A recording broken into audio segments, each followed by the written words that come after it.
Family.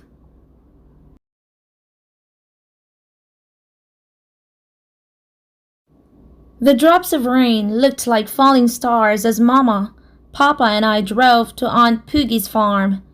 We rolled down our windows and took in the sweet country air. The rain on the dusty road smelled so good. Smells good enough to eat, Aunt Poogie would say.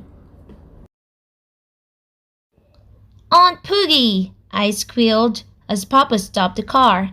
I ran to her with hugs and kisses. Mama hugged her so long and so hard that Aunt Poogie began to rock her like a baby.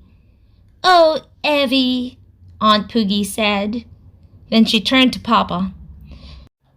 "Come on over here, David, and give me some sugar," she teased.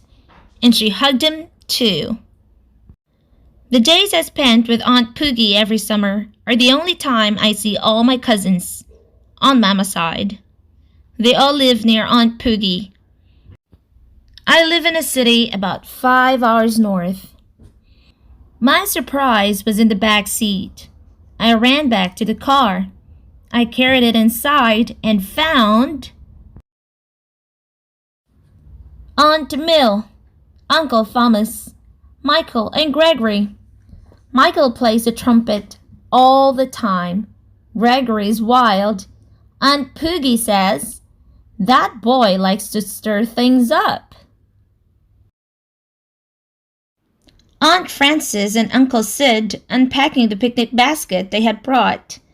All their kids were helping. Jackie, Celestine, Bobby, little Paul, Kay, and Yvonne. Kay handed little Paul to Bobby. The back door opened and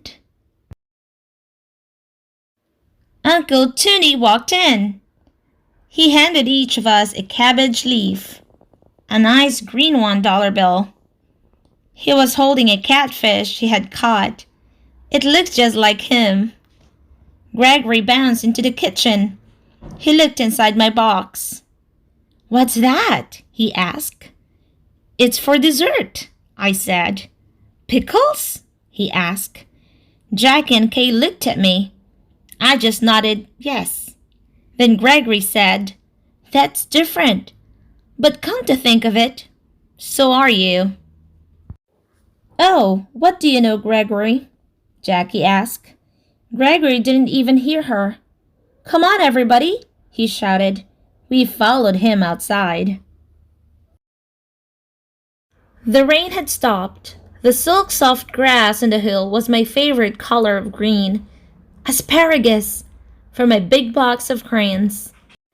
Gregory always had us play school bus. He was the driver. When I started to climb on the bus, he said, "Hey, I thought city girls rode in taxis." But he let me on.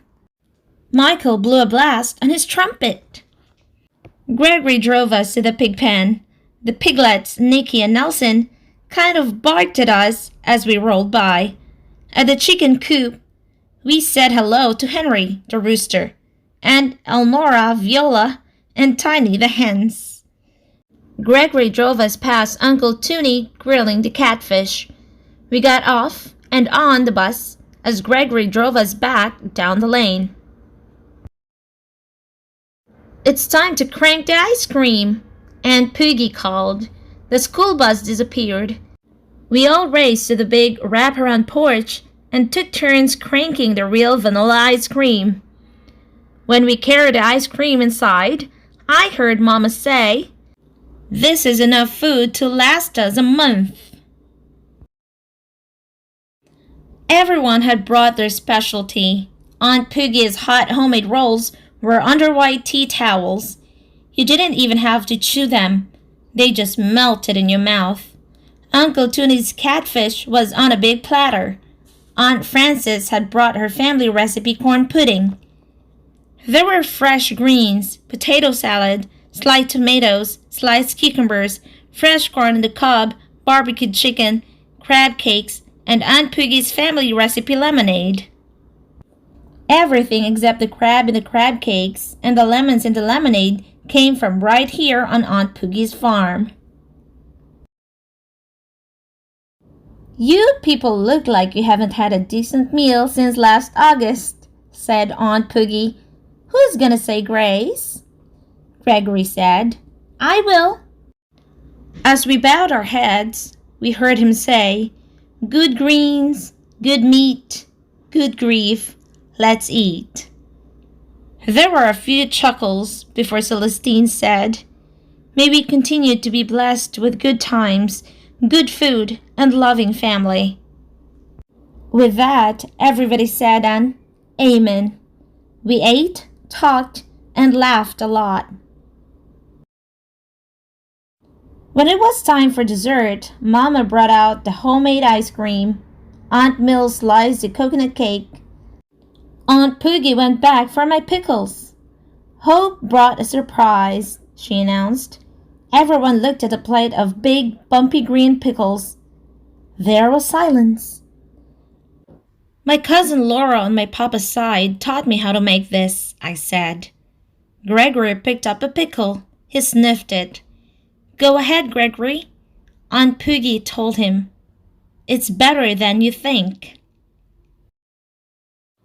Gregory took a big bite. Then he said, Yum!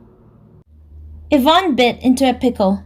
Hey, she said, there's a peppermint stick inside. Delicious! After supper, the grown-ups cleaned up while my cousins played checkers and crazy eights. Aunt Poogie and I sat on the porch swing. I saw a bat fly across the butterfly moon. A penny for your thoughts, Aunt Poogie cooed. Her voice was like a lullaby. Everything we ate tonight was a family recipe, I said. Yes, everything, Aunt Poogie said. Our family recipes now include Hope's peppermint pickles. I felt proud. We floated on the porch swing, listening to the crickets and frogs. Sharing food is a good way of sharing family, Aunt Poogie said. Always add a cup of tradition from your papa's family to a cup from your mama's side.